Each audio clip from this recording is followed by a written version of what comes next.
যেখানে তুমি রয়েছো সেই নার্সিং হোমে তো যুবকের মৃত্যু হয়, কিন্তু তার আগে তাকে একাধিক হাসপাতালে নিয়ে যাওয়া হয়। যুবককে যখন আদালতে পেশ করা হয়েছিল তখন যদি তিনি সুস্থই থেকে থাকেন তাহলে কি এমন হলো যে রক্ত বমি হয়ে শেষ পর্যন্ত এই নার্সিং হোমে তার মৃত্যু হলো? একদমই প্রথমেই যেখানে বলছিলে যে এই হাসপাতালে যেখানে মৃত্যু হয়েছে সেই নার্সিংহোমে আমরা রয়েছি এবং এই তিলজলা রোডের এই নার্সিংহোমে আমরা দেখতে পাচ্ছি তার আত্মীয়রা অপেক্ষা করছে। দেহ এই হাসপাতাল থেকে কড়িয়া থানার হাত ধরে ময়নাতদন্তের যাওয়ার জন্যই তারা অপেক্ষা করছে। ঠিক কী অবস্থায় তাকে এখানে ভর্তি করা হয়েছে? অতিরিক্ত দুর্বল অবস্থায় ভর্তি করা হয়েছে। কি সমস্যা হচ্ছিল তার পেটের যন্ত্রণা, বুকের যন্ত্রণা, এই কারণে তাদের ভর্তি করা হয়েছে। কার জন্য হয়েছিল এগুলো, কি পরিস্থিতি? রাজদ্বীপ সরকারের জন্য হয়েছে, পুলিশের জন্য। সেই ব্যক্তি কে, তার সম্পর্কে কি জান?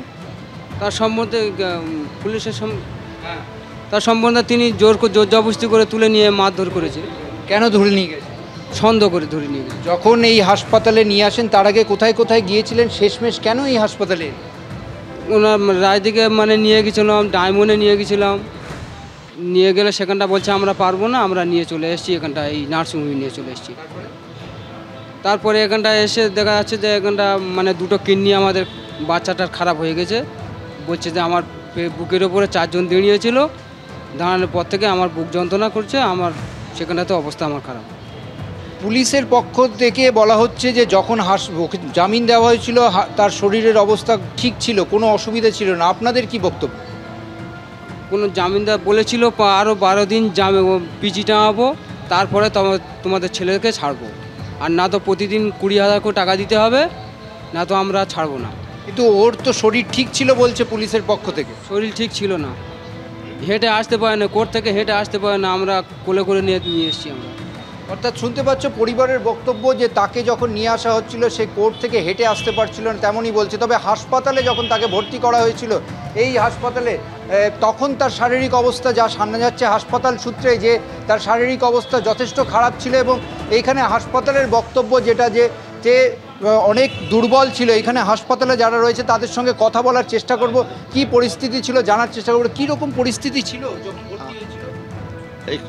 হ্যাঁ বলুন। কি পরিস্থিতি ছিল যখন ভর্তি হয়েছিল?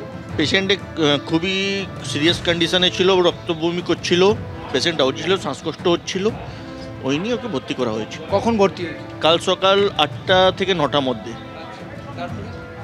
আপনারা কি মেডিকেল ম্যানেজমেন্ট করলাম, ওকে যা টেস্ট করানো ছিল করানো হলো, ওষুধপালা চালানো হলো। রাত 9টা বেজে 15 মিনিটে পেশেন্ট মারা যায়। একদিন সময় পেলেন না? কি এত সমস্যা ছিল যে মারা গেল এত কম বয়সে? পেশেন্টের রক্তবমি হচ্ছিল।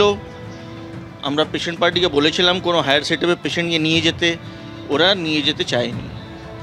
অর্থাৎ এখন আপনারা অপেক্ষা করছেন কেন? দেহ তো এখনো রাখা। আমরা এই বডিটাকে থানাকে হ্যান্ড ওভার করবো।